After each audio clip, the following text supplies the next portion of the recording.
ایک مرتبہ لاہور کا ایک نوجوان تھا، اس کی شادی کو کچھ مہینے ہو گئے تھے تو ملنے کے لیے آیا۔ ہم نے پوچھا سناؤ بھائی آپ خوش ہیں؟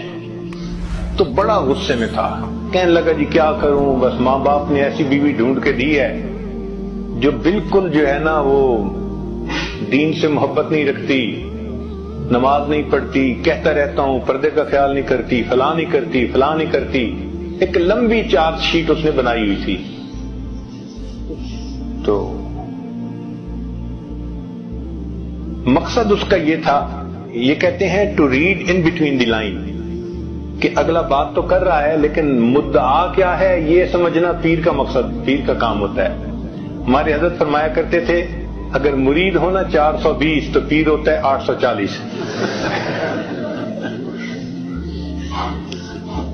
اللہ تعالیٰ ان کو وہ فہم دے دیتے ہیں کہ وہ سمجھ جاتے ہیں کہ یہ چاہتا کیا ہے۔ اور ہمارے حضرت رحمت اللہ کو تو اللہ نے کشف عطا فرمایا تھا۔ ایک مرتبہ کراچی میں یہ عاجز خدمت میں حاضر تھا تو ایک عالم آئے، تو مجھے پتا تھا کہ یہ عالم حضرت سے کیا پوچھنے کے لیے آئے ہیں، تو میں حضرت کی خدمت میں حاضر ہوا اور میں نے کہا کہ حضرت وہ فلاں عالم آپ سے ملنے کے لیے آئے ہیں۔